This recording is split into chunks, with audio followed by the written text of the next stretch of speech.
pessoal, caro aluno pré-vestibulando, eu sou a professora Maria Lúcia e estamos para mais uma aula de inglês, com o nosso foco no texto da língua inglesa. Todos nós sabemos que os exames de vestibular e os concursos em geral costumam fazer as questões baseadas em textos. Então é importante compreender os textos e a nossa estratégia é fazer a análise do texto através das sentenças. Então é importante localizarmos o verbo, localizarmos o sujeito e o seu complemento para a compreensão geral do que o texto nos traz. O nosso foco hoje vai ser aquele constituinte da sentença que vem antes do verbo, o sujeito.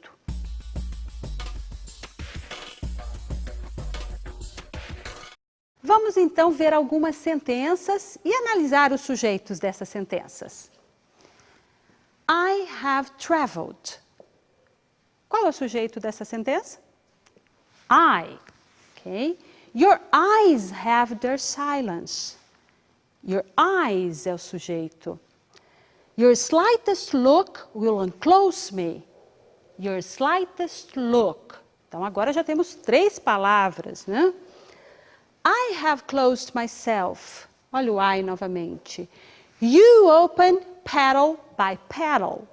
You é o sujeito. I and my life will shut very beautifully. I and my life é o sujeito dessa sentença. Nossa próxima sentença. The heart of this flower imagines the snow. Qual é o sujeito? The heart of this flower. Veja que esse sujeito já é bem mais longo. E a última, um sujeito bem curtinho. It is about you. Então, do lado esquerdo aí desta tabela, nós temos sempre o sujeito antecedendo o verbo. O sujeito é basicamente formado por um nome, substantivo ou um pronome.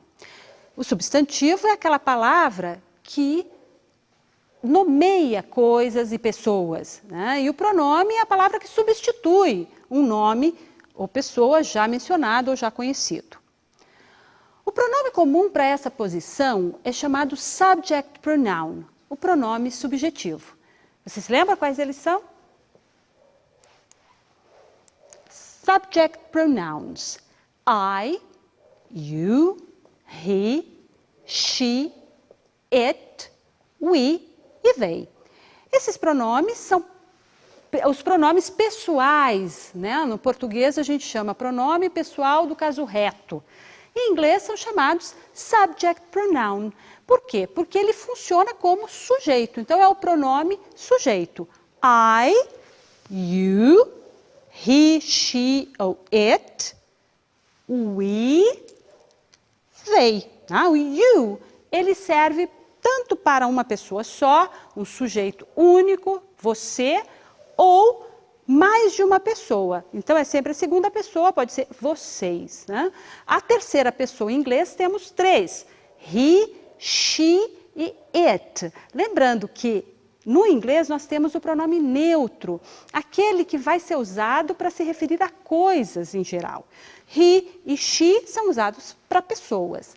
We, o plural, nós, e they, o plural para a terceira pessoa. Então, plural de he, she ou it. O sujeito geralmente é uma pessoa, uma coisa, um fato, um elemento qualquer do qual se declara algo. É uma palavra que nomeia qualquer entidade. Essa palavra raramente vem sozinha na sentença. Então, vamos ver sujeitos formados por substantivos nos nossos exemplos.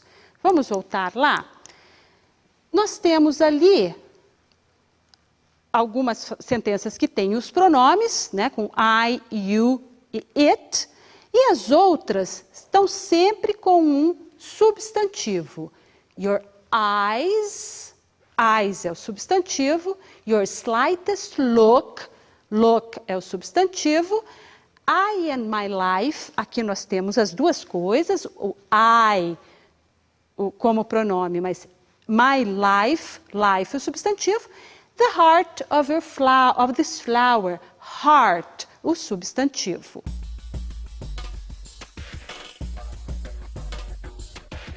Então, your eyes, seus olhos, your slightest look, seu mais ligeiro olhar, the heart of this flower, o coração desta flor. Você percebeu que o posicionamento das palavras dentro do sujeito é diferente do português? Como vem sempre acompanhado de outras palavras, é importante observar esse posicionamento do substantivo na sentença. Então aqui, your eyes, your beautiful sad eyes. Percebeu que é diferente do português? Mas já quando eu digo the heart of this flower, fica parecido com o português. Aí o núcleo do sujeito é heart. Então, eu tenho o coração desta flor, exatamente como no português. Então, nós temos que saber como funcionam essas palavrinhas que acompanham o substantivo, em que posicionamento elas devem estar dentro da sentença. Vamos, então, falar dos determiners, que são palavras muito importantes para a compreensão de texto. As palavras que acompanham o substantivo costumam vir antes dele. Vamos ver que palavras são essas que costumam acompanhar o substantivo para formar o sujeito? Essas palavras de diversas classes gramaticais podem ser chamadas de determinantes, determiners. Vamos ver quais são, então? The possessives, my, your, his, her, its, our, their. Quantifiers, every, all, each, both, some, any, many, much, most, lots of, a lot of, several, a little, a few, little, few, enough, no. Others, which, that, whose, either, neither, other, another, whichever, whatever, etc. Determiners são palavras das mais variadas classes e com os mais variados sentidos, sempre acompanhando um substantivo para lhe dar algum atributo. Os possessivos, então, vão indicar uma posse, algo que aquela coisa ou aquela pessoa possui. My car, your house, his class. Okay? Os quantifiers são palavras muito importantes. Geralmente em textos você vai encontrar uma série deles. Então nós temos aqui os principais, né? Vamos ver um exemplo com alguns deles. Vejam lá, o all. All the students came to class. All the students.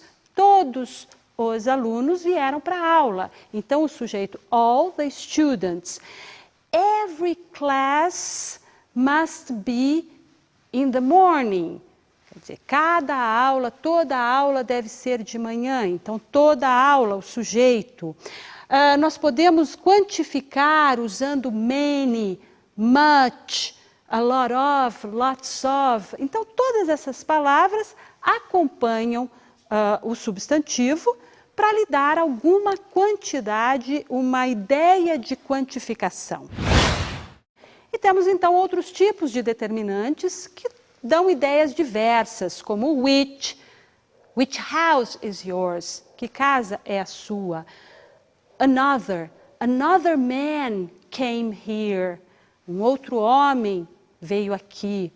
Ou ainda, whichever you do will be okay for me. Então, whichever you do é uma oração funcionando como sujeito. E o whichever está determinando esse sujeito. Tá?